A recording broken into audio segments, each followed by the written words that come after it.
Welcome to Teens No Cap. I'm so excited to have you on the show. Thanks for having me here. I'm excited to be here. Oh my gosh, I know, of course. And it's taken so long for us to get together, but I am so thrilled to be able to actually like chat with you because I know our first conversation was like fire. So, okay. So I would love to start just by asking what your connection is to teens. Yeah. So I'm a mom of four. And my oldest two are now young adults. They're nearly 21. So we're out of the biological teen age for them. And then I have two other kids that are smack dab starting and in the middle of it. I have a 14-year-old bio son and an 11-year-old bio son. Yeah, so I'm smack dab in never getting out of the teenage. I feel like they're either in it, out of it, or regressing somehow or another. You know, so you have been in the teenhood parenting space for what, like 7 years, 8 years? Yeah. Oh, forever, it seems like. Yeah. Yes. And it's like probably feels like it's never gonna go away. Right. Yes, exactly. Yes. So never ending teenhood. Exactly. What's your experience been like so far with it? After 7, 8 years of being in it. Yeah. Well, it's different for each one and it varies on the day. Just when I think we've made it through and we don't have to worry about, any sort of emotional uproar or anything like that. Just one thing will set something off and then it turns into a spiral of things. But, it keeps me on my toes. Right. And so I'm trying to constantly I wonder if this is really what you're concerned about or if it's something completely different. So it's more like a side hustle of being an investigator and trying to figure things out. I love that so much. I love that so much. I do think as adults, we make a lot of assumptions about like why a teen is feeling a certain way.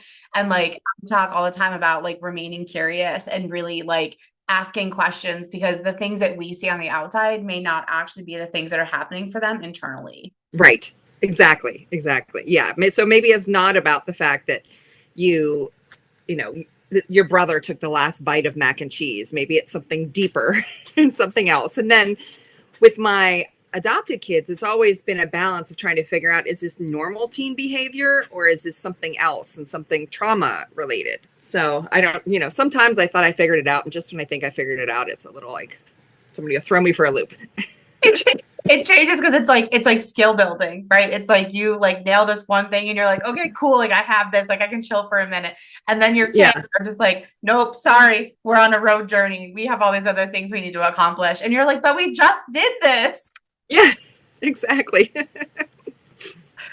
So talk to me about the difference for you between parenting like adopted children versus bio kids. Well, I would say it started out thinking that it could all be the same. I mean, you have your differences between children to begin with, but I thought, well, if you want to do this, we'll put in, that'll be a reward and then you can earn this reward. My adopted kids could care less. They don't, you can't take things away from them and then they'll learn from that. So it took me a long time to realize that, but the cause and effect piece is much different for my kids who had a rough start to life than my other kids. So my bio kids, I could very much say, okay, well, if you want, new shoes or whatever, you have to do these chores. You have to earn this privilege to do whatever. And they would learn from that. But my adopted kids, it's a constant, even now, it's a constant like teaching them their own cause and effect and how they can control their own destiny, basically. So, they're not a victim. They're, they can control this. Everybody makes choices. And so it's a lot more for them. It's a lot more about think about your choices, think about what you want out of this versus me saying, you're going to do this, this, and this. So they have to learn. It's a lot more natural consequences, I would say, for my adopted kids. But it works for the other ones. It works for everybody, right? Natural consequences. Yeah. I think that it's interesting because there are a lot of people that maybe don't understand adoption that are like, oh, like just adopt a kid, like it'll be fine. It'll be just like your own bio kid. And there's just like so much complicated stuff internally and externally that happens for like kids who have been adopted or in like the system, you know, even parents who are like trying to navigate that, even if it's a kind of a later stage adoption, right? You didn't get them as an infant, you got them as like a 10-year-old, 12-year-old. And it's such a different concept. And I think that like that's one thing as a teen therapist that I try to really focus on, because I feel like when I get kids that are adopted, it's a different experience altogether, right? Not that either one is better or worse, but it is totally different. And I think we have to honor Right. that in like how we're supporting them both like professionally and like personally. Exactly. And I think for me, I had to really learn to, again, go to try to figure them out of what they're thinking. And just something as simple as like, wow, you did a really great job, like that, congratulations, you got an A on your test. That sometimes could go against how they feel about themselves. And then I would have to recognize like, okay, well, maybe, after you discover a pattern, right? So I praise my kid and then they do something stupid the next minute, right? And you're like, you're so smart. You just did this great thing, or we just had this great outing, and now you're trying to sabotage it. So it goes back to realizing like, okay, maybe their self-worth is low and I'm giving a contradictory statement, right? They feel like they're the worst person in the world. And here's me telling them like, you did such a great job. I'm so proud of you. And having to realize as a parent, like you want to praise your kid because it's natural to be proud of them, to celebrate with them. But at the same time, you don't want to set them off. And so then you have to pivot and say like, wow, I taught you really well. Look at that score you got on that test. Just something like that they can't push against. Yeah. And so I think that learning has been really helpful over the years. But, it's trial and error for a long time. And even now I still get it wrong, but, I'm much better than I used to be. Well, I do think part of parenting, especially with a teenager, is the ability to be reflective and accountable. Yeah. Like there are so many times that I'm working with a parent and it's like thinking about their own journey through teenhood, their own journey with their own parents through those periods of time, and honoring like, did they have a crap experience as a teenager? Like that, I feel like teenhood is such a time where like we start to understand what accountability is and what ownership is and what responsibility is. But if you had a bad experience being parented as a teenager, you likely don't have the understanding of like what those things actually mean. And now you're trying to parent a teenager and you're trying to teach them these things that like maybe you yourself are struggling with role modeling for them. Right. Yeah. And like for me, like I had one parent that would just give you a look and say like, I'm so disappointed. And that would destroy my soul. But if I did that for my kids, they'd be like, yeah, big deal. Like, I'm not here to please you.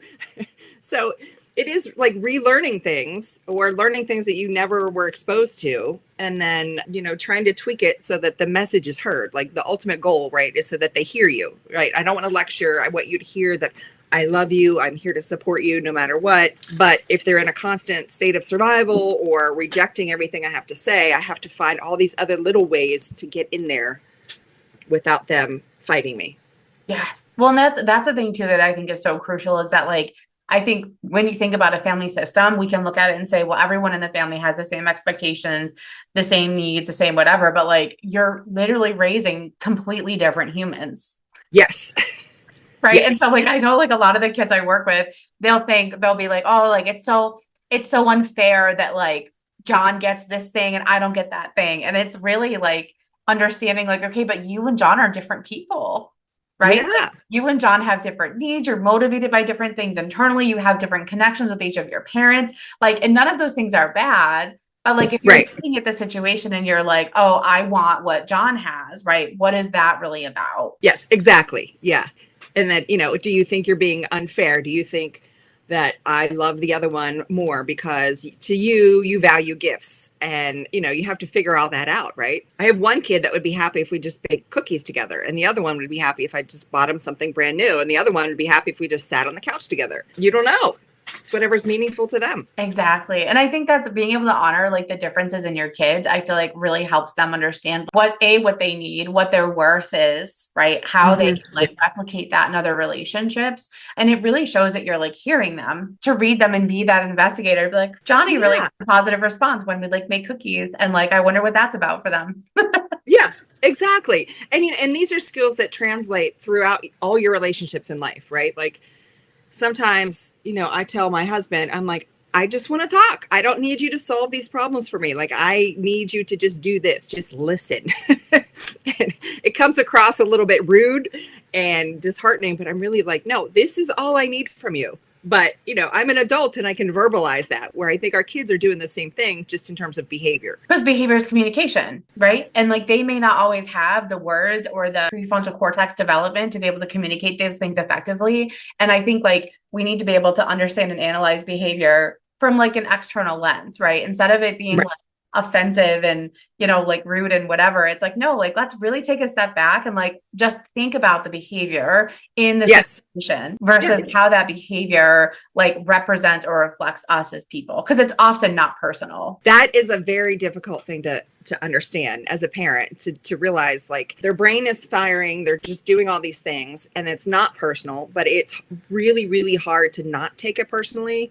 And then like for my adopted kids, like sometimes their emotional age is much less than their biological age. So, they're reacting as an 8-year-old instead of a 15-year-old. And so it's very hard when you're looking at this person who's, nearly a grown adult, and they're, throwing a tantrum over something silly, what you think is silly. But, in their mind, it's something completely different. So you really need to stay aware of all of that. Well, and that's why I feel like it's really helpful to come in. Have you ever done any work with like IFS, even in like your coaching stuff? No. So IFS is like such a cool thing with adoptive kids, because I think anyone can benefit from IFS and the conceptual part of like kind of like parts work, right? And then we have all these different parts of ourselves that are looking to have like different needs being met. And I think when you have like adoptive kids specifically, or kids that are like part of the system, there were substantial parts that they like missed out on, right? Or that they didn't have what they wanted or what they deemed as like the best life. I've had a lot of kids that are like, I have a mom who's really great, but she's not my mom, if that makes sense. And so like understanding those different parts, like, so the 8-year-old part, right, is like having a hard time coming in as a protector and being like, no, like we are going to like put our walls up and do whatever we need to do to manage this. But parts work is really cool because it basically allows them to like operate in all of those feelings versus having to be 15 at the same time, where their like little 8-year-old part is like, no, but I didn't get this. Right. Or like, that's interesting. It's super cool. I'm not necessarily trained in like IFS, but I've done a lot of like mini trainings around it. And like, it's such a cool model. And I think it's a way that we can conceptualize teens is like all of the different aspects of growth. Cause we always think that like teens grow linearly, right? We're like, oh, it's right. like a growth process. But like, as a parent, I'm sure at this point you're like, nope, it's like not the case at all. Not at all.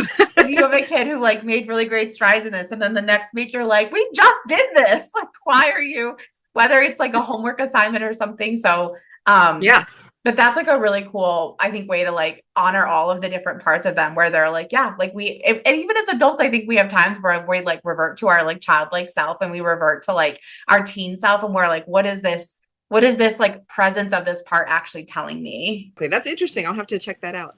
Oh my God, so fun. It's like such a fun thing. The IFS trainings though are like, I think there's like a 3-year wait list to get into like the actual IFS training.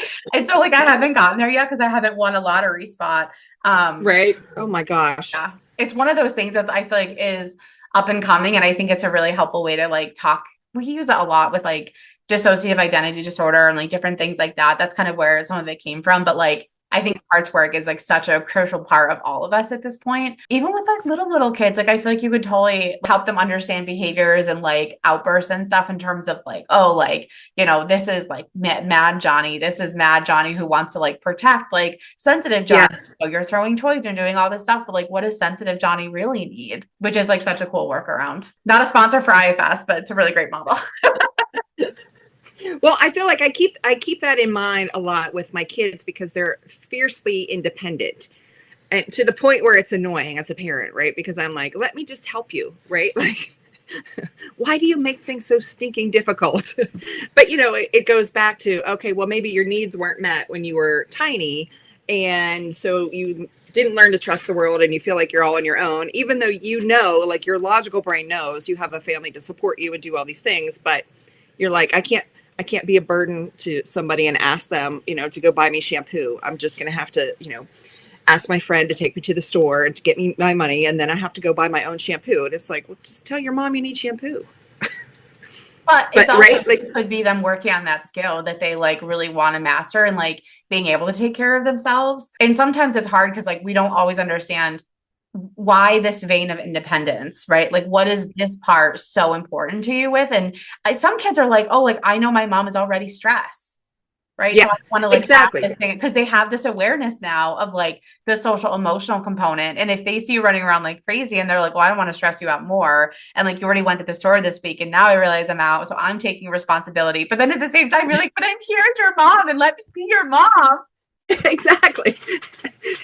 But it's that balance, right? Like I just want to be able to do things for you, and it doesn't. I don't want you to. And then I feel bad. Like, with, do you think I'm burdened by you asking me for something so simple? And then like, did I give you that? And then I'm a terrible mom because my kid can't even ask me. And then I'm going into this whole cycle of, oh my gosh, I want you to be independent. I want you to do your own thing, but I also want you to be able to just say like, hey, while you're out, can you grab me shampoo and let me provide it. Well, so talk to me about that kind of like internal process that you have to go through when your kid is like, oh, like, I don't want to ask you for this. And you have all this like self doubt, right? Of like, am I a good parent? Did I do this? Right. Like, and I do think that there are so often parents get really like brought down by that. And they're like, oh, I'm just the worst parent ever. Right. Like, I can't Right. possibly be like a good person for them. And like, I feel like I have two kids, totally valid, like valid. I go through it myself, but like, what has that process been like for you? Oh, well, it's definitely an ongoing cycle. I'll give you an example. My oldest son was riding his bike. We have a pool nearby, so he was riding his bike, but there was something wrong with it, and we told him not to ride his bike, and he did it anyway. And well, he said, I'll fix it myself. So he's supposedly fixed it. He goes around a bend. He wiped out, and he came home with like road rash all over his leg. And but first he went to the pool and then tried to clean it up himself, and there was blood everywhere. And then his twin sister made him come home. So he comes home, and I'm on a conference call, and she's like, I can just see in her face that something had happened. So I go to him, and he's like, well, I fell. And I'm like, oh my gosh, I'm like, get in the bathtub, let's do this, whatever. But of course, I don't hear the full story that he supposedly fixed his bike, even though he wasn't supposed to be on his bike. And then, like, I ran the bathtub for him, and I was all like, oh, my baby, you're hurt. And then when I find out, like, he did this, even though he knew he wasn't supposed to, then I turn in from like, oh, are you okay, to what the hell were you thinking? I love you, you idiot. What are you doing? Let me keep you safe.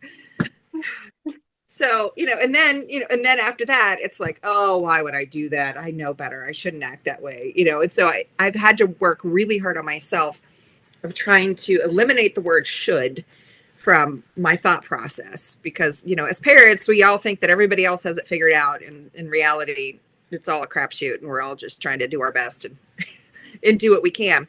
But, yeah, but I mean, it's been an ongoing cycle, and especially like, my kids like to bait me, right? They like to do something that they know is going to get me fired up, right? And I, for lack of better word, as a trigger, and then I would fall for it. And then I would lose my mind, and I would yell and scream and get upset. And then after that goes away, and then I'm like, you idiot, what? You knew this, you knew what they were doing. Like, you should know better. Why can't you just get ahead of this and blah, blah, blah, blah, blah. And then maybe I am the worst parent because I know better, and I let my guard down and I fell for it. And then, you just have this like constant cycle of guilt and shame. And, I feel guilty because I acted this way. I'm shameful of my behavior. I'm shameful of myself because, again, I know better. And I'm the adult, and I don't need to have a tantrum, but I do have a tantrum because something that you have done has set me off, and I have complete control of my own behaviors. But here I am blaming the 8-year-old. So, yeah, back and forth, back and forth. I think it just highlights like even as a parent, like you're human. We all have those like sticky parts where we're just like, oh, like every time this like gets me. I think that there is a big lesson around just like being able to have grace with yourself and knowing that like you are not perfect. You do have emotions, you do have things that like set you off. But then how do you go back to your kid and make that repair and own that and be accountable and be like, I, am working on this. And like, I think we are all going to have behaviors like that. But I think it's the Mhm. repair that's going to be so important. Yes. And I think it's especially tricky for adoptive parents because you want to go and say like, I'm sorry, I shouldn't have said those things. I was upset. I know that, I get upset when you leave the milk on the counter because I feel like we're wasting money. But that's me because of whatever. But that so you want to explain it at the same time while you're taking ownership, but you don't want to give it away either. So, you have a guarded kid who has all these walls built around them. And then as a parent, you end up doing the same damn thing because you're like, I don't want to tell you that wasting money really annoys me and really gets to me. And that's something that I'm working on because now I've just handed you the button of all buttons to trigger me. So it's a very fine balance of, I was upset. I'm sorry. I said some things I shouldn't have said. I'm working on this. I'm going to do better and sort of leave it very generic instead of giving them that button of, when the milk is left out, all I think about is money and how we're wasting money. And, because then the next thing, it's a dozen eggs on the counter. There's something more. Which is so interesting because I feel like then there's a fine line between being able to be really open and owning kind of like your parts as a human and like Yeah, helping them in their process. But like you're basically saying like how do we like have those conversations without giving extra ammo? exactly. Yeah. Because then, you don't, it's not fair to anybody if I'm giving you the key to piss me off. Right. At Right. the same time, I want you to understand why I'm mad, but I don't want to give you that key because now I'm just as guarded. So then you have these, two very guarded personalities that are trying to make a connection, but we get in the way of I trust you, but I don't trust you. And so now, I'm parenting a kid who doesn't trust anyone, and now I don't trust you either because I think you're going to turn around and use it against me. Well, let's talk about that. How do you build trust? How do you build or rebuild trust between like a teen tween and like a parent? It's like anything else. It's an ongoing process. Mhm. But I think if you show up in your actions. I had a lot of trouble with one of my kids with school and placements and all sorts of different things. And as much as this child drove me absolutely bananas, I would always show up and fight for what he needed. I'm also really good. I'm a very sarcastic person, which does not go over well with my children, but I'm also really good Like fine again, wine, it just gets better with age. So yeah, exactly. But I'm really good at taking credit for things. Like my kid will do something and it's something simple, but it's a lesson that I've taught them, right? Like always be aware or, always do the right thing, things like that. And then they do it and you see a little ounce of pride, like, they made a good decision. And so then I'm like, you see, you just listen to your mother and things work out in your favor. So I'm constantly like, so what you're saying is you were right. Is that what you're saying? You're saying mom was right the whole time? So for so long, I thought nobody heard me, right? I thought the kids it never sunk in of all these things that I was like, just trust me to point you in the right direction, to give you some guidance, to be there, to catch you when you fall. But last year I said something to my younger one. So he was 10 at the time. My son was 19. And I was telling the younger one something. He did something against whatever I told him to do. And I said, if you just listen to your mother, things will be easier. And I hear the older one whisper, that's really true. And I was like, like, it's a great parenting win, right? Because I'm like, now you know this. But I'm constantly, okay, let's review the times where I gave you advice or I tried to talk to you about this and you listened. And how did it turn out? Like, let's review, let's do the playback here. Right? Like I haven't steered you wrong in not a major way. Right. So go to school, do your stuff, be a nice person, all these things instead of, well, I don't want to go to school. I'm going to drop out. I'm going to do this, this, and this. Okay. Well, let's look at, what does the future you think?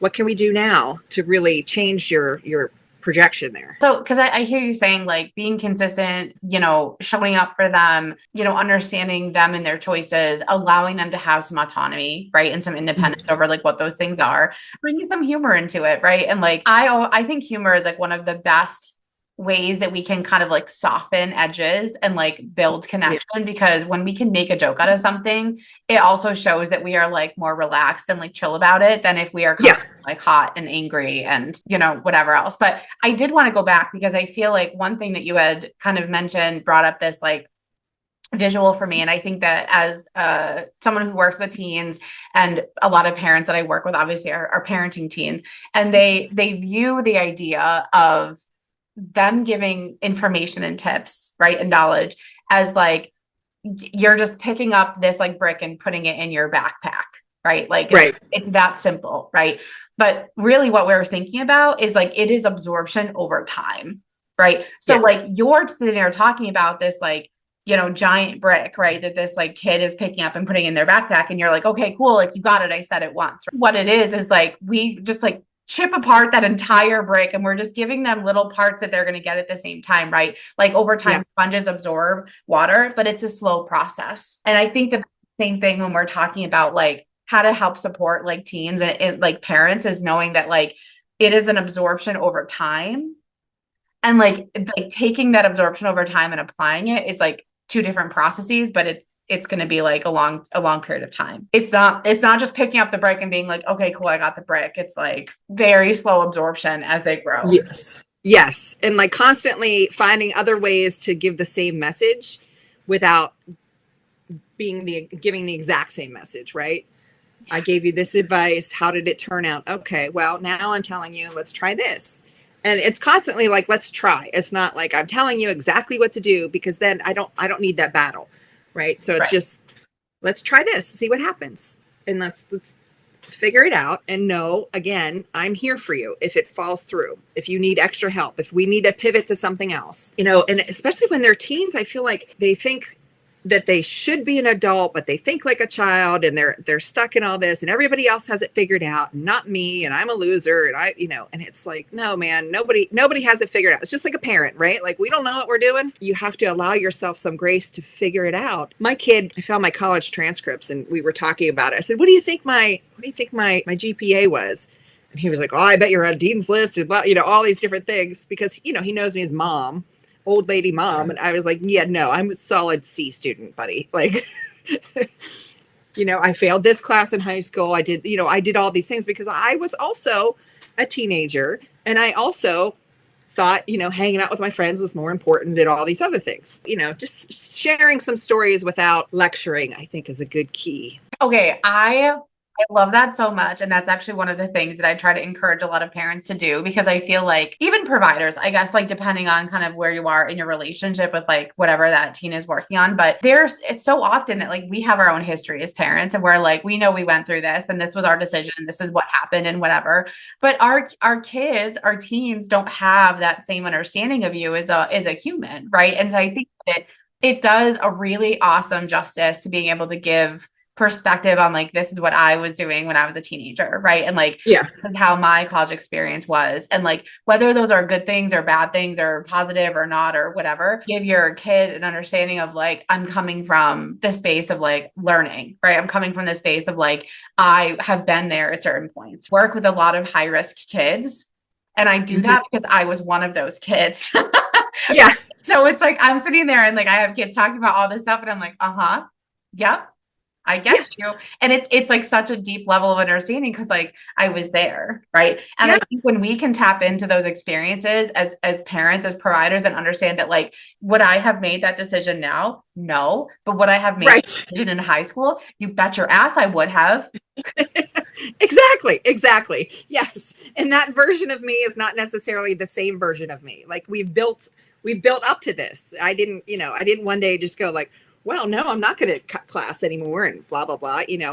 I talk about my friends who would give each other tattoos in their mom's basement while they were drinking. And I'm like, you live such a different life. What do you mean no one's jumped out of the window in geometry class? Like, see, for us, I was part of the band kids. And so it would be like, we're going to someone's house where we are all going to like pierce different parts of our bodies. Exactly.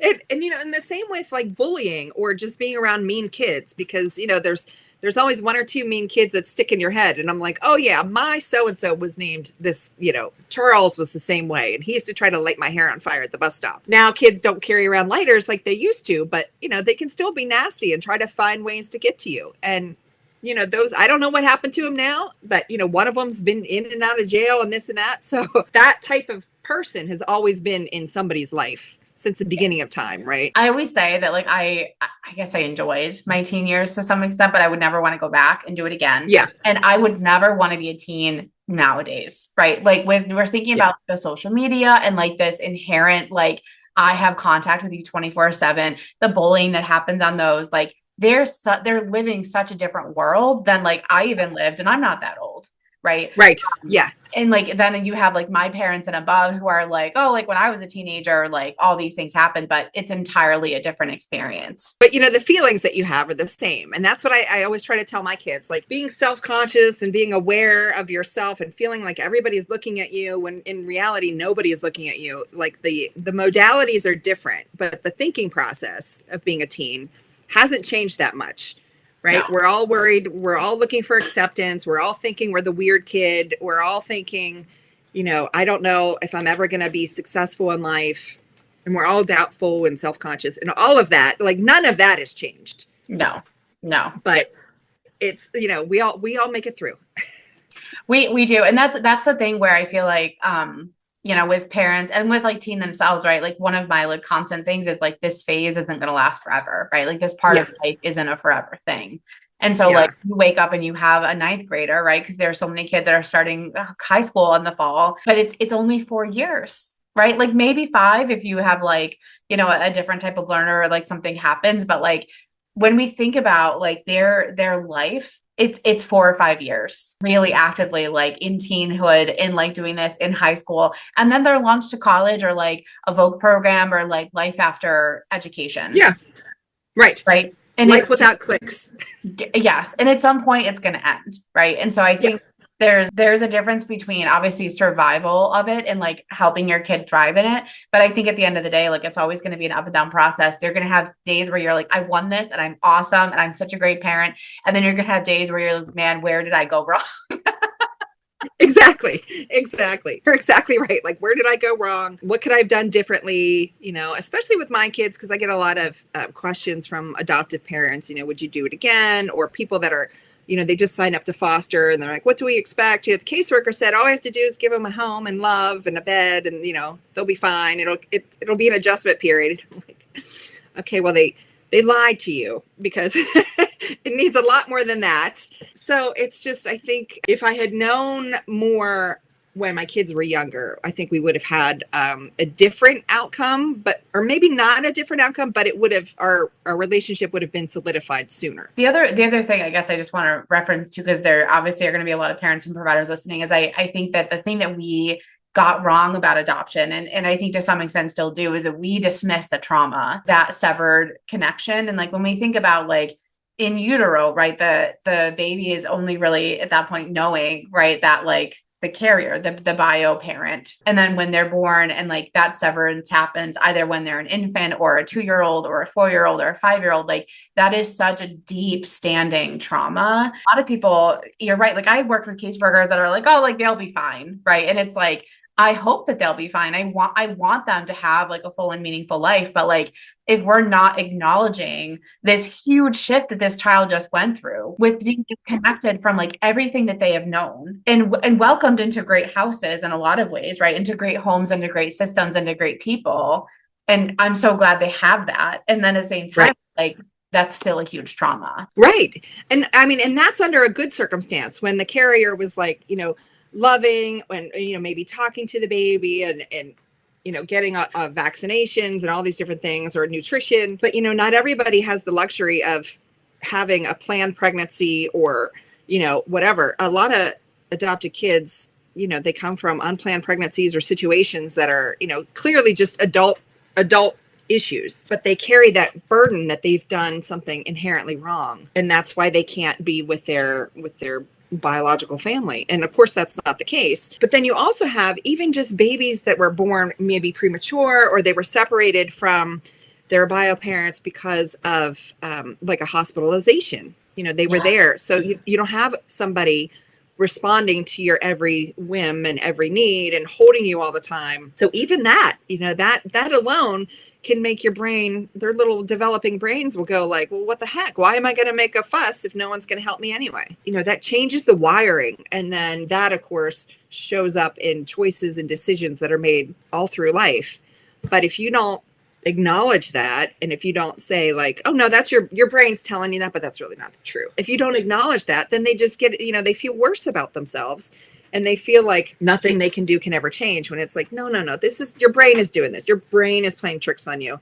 Let's think about this. I talk a lot about the neural pathways that we create, right? And like those Yeah. pathways start in utero. And so when we're dealing with a kid at 15, 16 who's experiencing all these things, like these are connections sometimes that have been built for 15 years. And it's not, and that's what I mean. Like, it's not about like picking up that one brick and being like, okay, got it, next brick, right? It's like this slow absorption, because in reality, when you have a neural pathway that's already built, it's not really just about like building a new one. It's like, oh no, we have to like tear this old one down and like find a place for the new one, and then start building the new one. And do we have all the supplies and the budget for the new one? Right. And Right. it's this huge undertaking that we're asking a kid to do. And it is really hard work, and it can be really frustrating work. And at the end of the day, of course, there's going to be hopefully great outcomes from it. But like, that is such a difficult thing when you're dealing with someone who is like, well, my self-worth doesn't matter. My confidence doesn't matter. Like,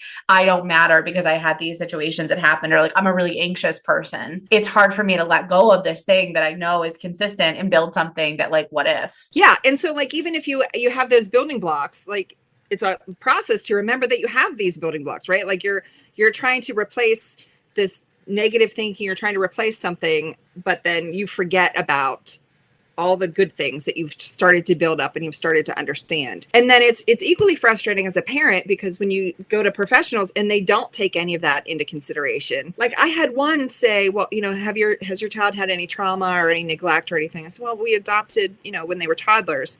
Oh, okay. From an orphanage. Okay. Was it a nice orphanage? Like, what the hell does that mean? Like, you were not the right match for me. There are just so many ways they could have asked that question that would have been more informing. Because like, you could have the nicest orphanage that it looks the best, that has people that don't care. They're not a family, regardless. It's not a family. And it's very frustrating when you have that. And then, you have behaviors that first paragraph of different diagnoses is like lying and controlling behavior. And they're like, well, we built trust because they told us all these horrible things that happened to them. And you're like, okay, but none of that happened, right? So then from a parent's perspective, the therapist or whomever just fell for all these lies that the kid told. You're like, well, why am I bringing you here if they're just going to tell lies? But then, from a parent's perspective, again, I don't know if you already know if you're going to call BS on it, or if you're just like, if you really fell for it. Then I turn into the angry parent of like, okay, what are you doing?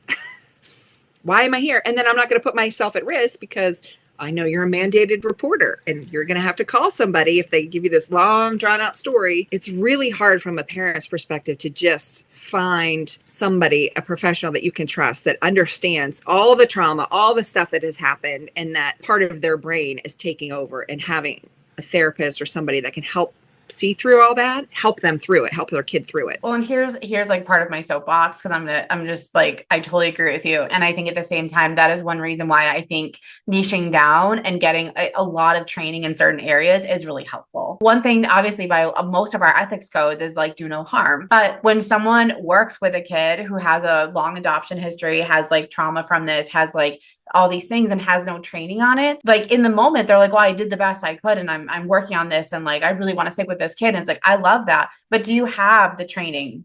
Do you have the understanding of what they're actually going through? I've worked with so many kids that are like 15, 16 by the time they get to me, that have been through 3 or 4 therapists, that had the best of intentions and no understanding of like, oh yeah, only how they needed to support that kid, or like what that kid needed, or what the presentation was. And it's heartbreaking, because it's like, I talk to the parents and I'm like, man, this kid went through 3 years of hell because they had like maybe the therapist that wasn't well trained, maybe the therapist that like thought they were doing good, but like was misguided, like all of these different pieces. And like, it's hard then because then you're telling this kid, oh, you can trust me. Right. Exactly. They've gone through all of these like horrendous experiences of like having the police called them on and having like a DCF call because they didn't clarify something or like all these other Exactly. things that have happened. So like then you have systemic trauma on top of the Yeah. adoptive trauma, on top of everything else that they've gone through. And then you have a kid who's like, why on earth would I trust you? And the parents are doing the same thing. Why would I trust you? Why would I go to somebody else? And then nobody gets help because, you know, you're like beating your head against a wall. Exactly. Yeah, exactly. Yeah. So between my twins, I've seen over 30 therapists. Yeah. It's a lot. It's a big number. And only one was helpful. 1 out of 30? 1 out of 30. Yeah. And it was interesting because she is very no nonsense. You know, it's, you know, they all start off the same, you know, tell me about yourself. Where do you, you know, what's your room look like? What do you like to do? Blah, blah, blah. And then like, oh, well, I don't have any friends at school because blah, blah, blah, blah, blah. And I, you know, I can't do this, whatever. She'd be like, what? Other people fall for that? Well, yeah, well, my mom, you know, she sends me to bed without my dinner and blah, blah, blah, blah, blah. Like, is that true? Do you have access to food in your house? Yeah, but you choose not to eat. Yeah, okay. I'm like, oh.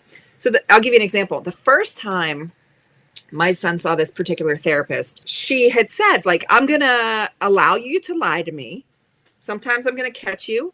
Sometimes I'm going to let it go, but I'm going to call you out when I see it. And he's like, yeah, okay. So he starts giving this whole spiel. So we get back in the car after the first session. He's like, oh my God, she's a mind reader. Like he was freaked out because she could explain to him everything that he was thinking. Oh, you broke this. Did you accidentally break it? Yeah. Are you sure? Did mom see you do it? Was it mom's precious thing? Yeah. Do you think you did it on purpose to make mom mad? Yeah. So he thought she was like a legitimate mind reader. And then the next day, we're just going about our business and he pulls a knife on me because he's already, you know, he's wigged out because now somebody can understand what his brain is thinking. And you know, what's going to happen if everything's revealed? And then it's like, okay, well, I want to help, but is this the way I want to help? I can't have a knife pulled on me every day. Oh my God. I mean, I think wild experience. Yeah. Again, as we talked about in the beginning, every teen needs something different. The thing that someone needs in session might just be different from somebody else and what they need in session. But I think too, it's being able to say that as a provider. Like I've definitely had people that I've worked with, teams that I've worked with, where it's like, I'm not the right fit. I try to make that call pretty quickly because I don't want anyone sitting in whatever they're in and thinking that it's going to be helpful. And I'm just like, I have no idea what I'm doing. And so it's like heartbreaking to me to be like, man, 30 therapists that you went through and like, one of them was the right answer, right? Like one of them was like helpful. And I think about that from a kid perspective, and I'm like, man, when you have a kid who's gone through 29 different therapists and like all of them have been the same thing, same way, hasn't helped, whatever, like that is so discouraging, right? Exactly. What do you want to try? Right. And like, you know, they already think that there's something wrong with them or they're messed up. And then here you have to keep switching therapists. It's like, well, if you're a professional and you can't help me, then who can? But at the same time, I just fooled 29 people. So why should I trust anybody? Because you all fell for all this stuff. I'm anxious, I'm depressed, I'm this and that. But let me talk to you about why I'm nervous about my swim meet. When that's not, you know, you are nervous about your swim meet, but there's so much deeper. The therapist would just sort of let them take up the time about the swim meet. When again, going back to our early conversation, like it's not about the swim meet. It's about all these other things. What does it mean if I fail? It means, you know, it goes into all these other things and they're not tying it back to something, a core issue. Right. So, yeah. And then as a parent, you know, I can't tell you how many times I think it's been documented that I'm aggressive. I'm angry. You know, we were sent to the court. We had to do a court ordered like relationship test, like not a forensic interview, but some sort of relationship test with a psychologist, just myself and my child, not my husband, not the rest of my family, just me. And the county had put that the child's behavior was a result of my behavior and that I didn't know my way around children's services and mental health in our area. When he read that to me, I was like in complete astonishment because the county had told me that I was doing a great job, that I was a good advocate for my child, all these different things. But really, it was like I had taken advantage of every service available. Mm-hmm. So, you know, my county has multi-systemic therapy. We had family-based, we had, inpatient, outpatient, partial, all the different things. So I had done all that. And it was like, how dare you say that I don't know my way around? I have used every opportunity, everything that you've given me. And here we are still with a court-ordered relationship test. With a diagnosis of a kid who has an attachment disorder. And here, I have to take a half a day off of work for this. I got to drive there. It's awkward in the car ride there. It's awkward on the car ride back.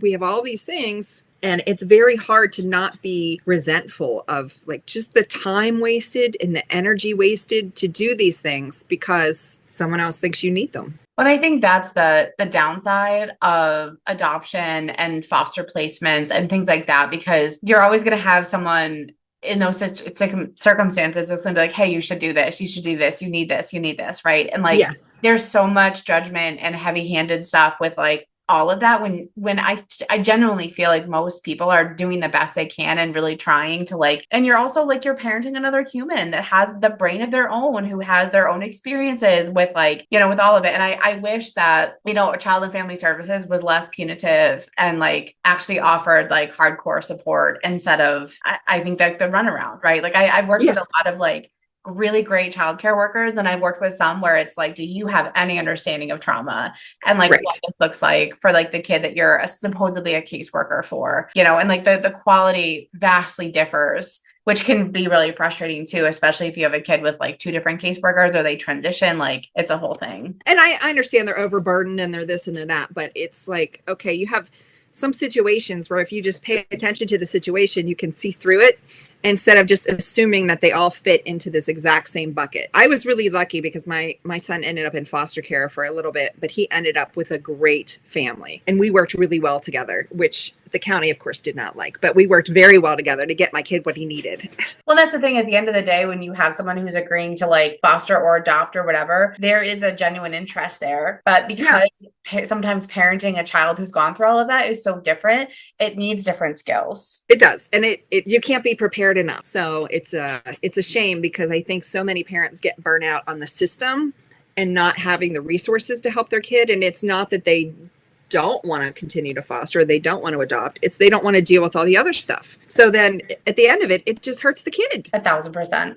Well, so I want to pivot because I want to make sure we talk about this too. I want to hear about your business and how that started and where kind of I understand kind of the root of this, but I would love for you to give us an understanding of it. So, like I said, we adopted our twins when they were toddlers internationally, and they were living in an orphanage. So, as a parent, I was always just trying to figure out, is this typical? Is this not typical? And then as time went on and behaviors started to escalate and look a little bit differently, we needed to get more and more help. As I've gone through things and told my network of folks, yeah, we're trying this, we're doing that, the people that I've talked to over the years have said, oh, I remember 2 years ago you had a similar issue. What did you do? And so I ended up meeting a lot of folks, meeting a lot of parents, mostly moms, asking for advice or trying to figure out a resource, a facility, a therapist, whomever, that could help them through a similar situation. So I've been doing that for many years. And a lot of people I've never even met face to face until recently, just talked on the phone or something. So last year I decided to sort of formalize it. And so I started this parent coaching for foster and adoptive parents. It's called the Simplified Struggle because I would really like to simplify things, right? It doesn't have to be so complicated. It is complicated. There's no reason to make things even more complicated. To really just help struggling parents understand what's going on. When you have a kid who needs therapy, which is great. Even in a good situation, you find a therapist who understands things and you can get in right away. But that doesn't happen everywhere. Sometimes there's wait lists. Sometimes the therapist is talking to the kid and doesn't really support the parent. So that's where I come in. I'm not a therapist. I'm just a mom who's been there, been in the trenches with all of them and with other parents. And so, I feel like I went through so much and it's a shame if I don't help somebody else at least a tiny bit to make that struggle a little bit more simple so that they don't have somebody say angry mom and she doesn't understand how to navigate the system. If I could take a little bit of burden off of somebody and help them understand what they're going through is totally normal and it's okay to love your kid and hate your kid at the same time. Love them and hate what you do. Yeah. Yeah. Right? It's okay. It's okay. And it's perfectly fine to be burnt out 1 minute and then be full force mama bear the next minute. So I just feel like there's such a gap when kids are getting treatment, but the parents aren't they don't have anybody to talk to, or they feel like, once their kid is quote unquote fixed, everything will be fine. As a parent, we need support of just understanding that that's not really the whole case, and let me help you understand your child a little bit better, and so that you can understand things and respond instead of react, and then repair again, right? Because we're not perfect. How can you say you're sorry without looking weak? No, exactly. It's always a quote. My favorite quote of all time is "Be who you needed when you were younger." Right. Yeah, and when I'm that's thinking perfect. about this journey for you, I'm like, so you needed and would have benefited so much from like having this. And like when you think about it, you're probably like, oh man, if I'd had that, we would be so much further ahead. But now you're creating the system, you're creating support for people so that they don't have to go through the exact same pains that you went through. Or even if they do, it's faster. Yes, it's faster, and you're not alone. Like, because we end up being so isolated, our kids have these behaviors, and then you lose friends, or people don't understand, or they say like, oh, that's just typical teen behavior. All kids punch a hole in the wall and kick the dog, and it's like, you're just gaslighting me into thinking that the issue that we're having is not real, but it's something deeper. And so you end up like pulling back from society, or you can't go out in public, or you can't go to family functions because your kid can't sit there for 2 hours and hear about, how everyone loves each other. And so you end up isolating. Then you have a distrust of the system of providers. And so you're just sitting there by yourself thinking like, I'm the worst parent. I don't know anything. My kid's out of control. I can't do anything. I can't live my life. But if you at least have somebody to talk to and just say like, no, it sucks. It sure does. I try to be very real and not like, buckle up. Go to the spa, you'll be fine. In reality, it's like your self-care is taking out the garbage and taking a deep breath by yourself. That, the walk of 20 feet by yourself can be self-care in itself. It's so funny. I feel like when we think about self-care, I feel like the understanding of it has been kind of like watered down, right? And like we sometimes are like, oh, like make sure you do some self-care. And it's like, okay, cool. Like, but what does that actually look like? These different situations. And, self-care for someone could be running the dishwasher twice. And self-care for someone else could be like, I need to take 5 minutes and scream into a pillow. And I think it's like such an important thing to help parents remember in this journey is that like, they're still human. They still need things. They still have like questions and insecurities and all the stuff that's happening. But like having someone like you that can be like, hey, I get you. Right. Like I've been this, I'm out on the other side in a lot of ways. And like, here's all the things that I have learned and understood and like take what's helpful. Exactly. And like one of the biggest joys I had when my kids were still in car seats and we had the minivan, I put them in the car seat, I shut the door, and like I could breathe on my walk around the car just to get in the driver's seat. And that was like, because, and that was, I never thought of it as self-care, but it certainly was, because I was alone for the 10 seconds, not even 10 seconds, just to walk around my car, take a deep breath and go, okay, like everybody's safe. I can get in the car. I'm like, where are we going? Just a mini reset. Oh, it's like mindful awareness. Because the whole idea of like, oh, just go to the spa is dismissive of like what your nervous system is going through in that moment, right? But being able to like find those like small, brief 3-second moments where it's like, okay, like this is happening, this is real, and trying to help rewire in some ways your nervous system, be like, and we're safe, and this is happening, and like I got this, and like it's okay. That's going to potentially mean more than going to a spa for a weekend. Although, I mean, go have a spa day, like have at it, right? Like, sure. I'm just missing that type of self-care. But I think we overlook the tiny little things throughout the day that really help us understand and like re-regulate and like honor what's happening in our nervous systems as parents.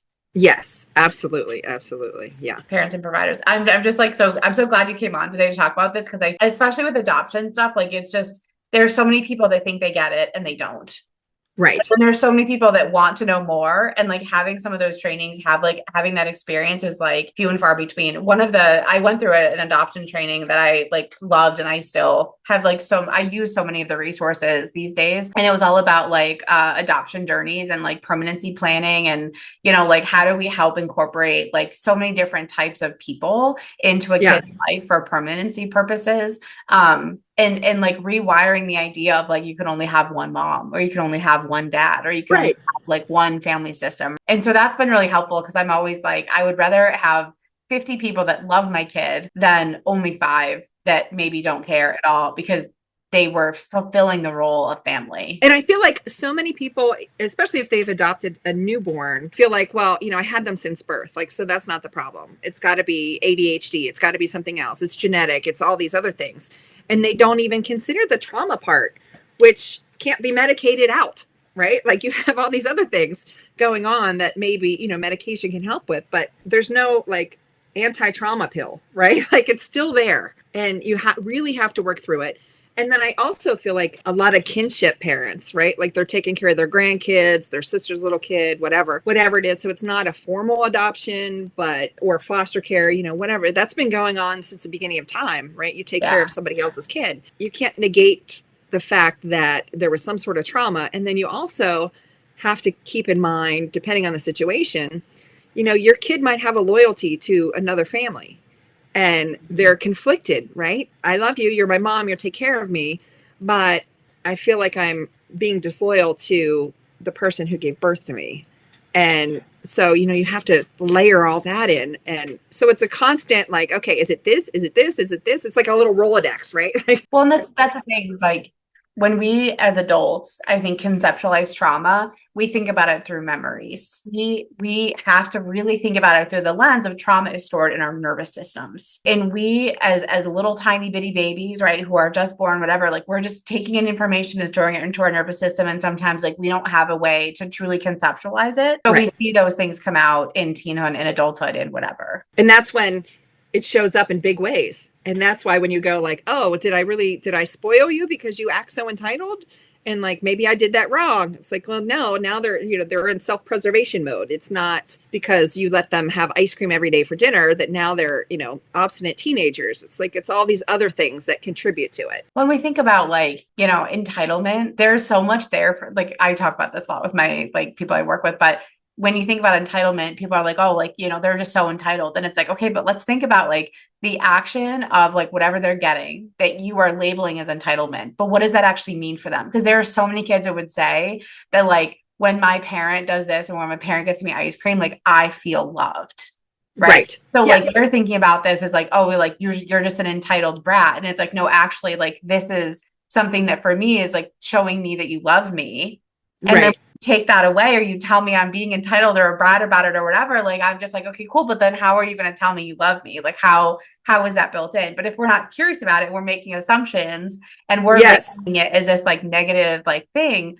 We don't actually understand the core part of that. That's exactly, and that goes back to the beginning of our conversation, right? Like you have to be curious. You have to dig in a little deeper or just ask a lot of questions. And I wonder if you're feeling this way. I wonder if you're upset because of this. And then, sometimes they don't know. But if you can say it out loud, then they can stop for a second and go, oh, maybe that's right. Yeah. And maybe they won't admit it. Most of the time they're not going to admit it, but at least they know that you see it, right? Well, and it's like helping them understand and giving them options for a narrative, right? Yeah. Which is why the emotional understanding is so important. Because if you have someone who is having these like giant tantrums, but they have no concept of like why they're doing that, they have no narrative for it, right? Right. If we can't truly understand where that's coming from, it's harder for us to offer support around it, right? So if we play out these different narratives and we're like, oh, like here's, like 3 or 4 options of like why I could see that you were really upset about this thing, right? What do they really gravitate towards that would make sense for them, right? Because emotional meaning is different for all of us. And how I respond to something is different from how like my parents or like other providers or other teens I've worked with would respond to something. Yeah. And again, it's a matter of like, you don't have to tell me if I'm right or wrong, but I want you to think about these things. Is it, I wonder if this is really happening. And it comes to, again, with that building trust, well, maybe we'll think about this, why don't you probably want to figure out, you think about why you're resistant to this or whatever. And so again, like, you don't have to give me the answer. I want you to think about your own answer if you can, but maybe it's this, and this. And you think about it. I don't need you to spill your guts to me. Like, you think about it and trust me enough that I can help you unwind it. And like, maybe at some point we'll be able to talk about where that came from and what you actually think about it, but it's okay if we just like work through it today. Yeah. And I always tell my kids, like, the goal is not to be cured or to whatever. The goal is to learn about yourself and manage your thoughts in a healthy way. find ways to live, find ways to cope, find ways to continue like surviving and thriving depending on the situation, right? Like we are not Yeah. humans. We are a collection of our experiences, and every experience we have is different from someone sitting next to us. And I'm not here to say that anyone's experience or narrative is right or wrong. It's really just like, how do you understand that? And I think that like, that's like the start of the maze, right? And there's like 37 different ways you can go into a maze. And some of them might be right. Some of them might be wrong. Some of them might be very short-lived, but sometimes the process is the most important part of it. Right. Yeah. It's all about the journey. So you're doing Simplified Struggle is one-on-one parent coaching. Like talk a little bit about like if someone were to reach out, what are the service options? Yeah. So I do one-on-one coaching. Every now and again throughout the year, I'll do like a webinar. Last year around the holidays, we did I did a like how to survive the holidays with your kid. You know, a lot of times it brings up all kinds of feelings. And again, they don't know why they're mad, why they're destroying their toys, all the other things. So I do those sorts of things. And then I work locally with a therapist, the one that helped my kids. I work with her, and we do presentations to adoption agencies and different folks just about like the reality of parenting an atypical child, right? Because again, their brains think differently, and your parenting modalities need to change. They need to pivot because if what you were doing was working, you wouldn't be looking for so much help, right? So yeah, so right now it's one-on-one parent coaching. I meet virtually just because it's the easiest. I try to get things scheduled for the same time, the same day. But, you know, again, that doesn't always work because parents, we tend to live in crisis sometimes. And so, you know, I'm very flexible with that. Or I also have an option for people to just text if they need something, you know, if they have a question or something that is, you know, happening right now. I'm in this situation. What do I do? My kid ran away. How do I act when they come home? You know, those sorts of things. So I'm going to link all your info below, say, you know, any like social media handle, stuff like that too. So like, I want people to get in touch with you. I think that the thing is, and you know, I'm a therapist, you're a coach, right? Yeah. And I see this as like such a helpful collaboration because I feel like there is not one way to do everything. And like, I think there's a lot of people that get really cagey about like, I don't want someone to take up my space and I don't want to have the competition. Right. Right. For me, it's all about collaboration. Right. And like, if 3 people reach out to you and get services and get support and get what they need for their kid. Yeah. I feel the same way. Like, and I'm like, I'm not a therapist. I don't have any specific letters, anything like that. I have lived experience. So I have a PhD in lived experience. Here's the thing, and like this is one thing I don't necessarily understand about. I mean, I do and I don't. I hate it though, but I struggle with the idea that as providers, right? We're always told, don't talk about your stuff, don't talk about your history, don't talk about whatever, right? But then when we're talking about addiction models and sobriety and other types of like peer mentors and people who have lived experience, it's totally fine, right? Right. And I'm always like, I would never hire a marathon coach if they had never run a marathon, right? Like, right. why would I do that? And so it's like, when you talk to doctors are like, yeah, like, you know, I became a cardiac surgeon because like my mom went through this, right? And it's like, if we don't understand the connections and understand like why we do what we do, like there's value in lived experience, right? Like, yes, I understand the sassy, resistant, like FU teens because I absolutely was one of those kids. Right. Uh-huh. For me, right. I'm just like, I'm just like, it's a rule book that we're kind of like working through back and forth where it's like, I get you at such a deep level because I have that experience. In the same way for you is like, you've been through all of those crisis times. You've been through the struggles. You've been through those days where you're like, I'm just beating my head against a freaking wall. And like that experience, you know, it leads you to where you are today. Like I wouldn't willingly do this. And like, why would anybody listen to me if I didn't have a kid? You know, what if I was a single woman who traveled all over the world and then became a parent coach? Like, you're not going to listen to me because I don't have any experience, right? You need to know that I've been through it. So I'm really grateful that you came on today.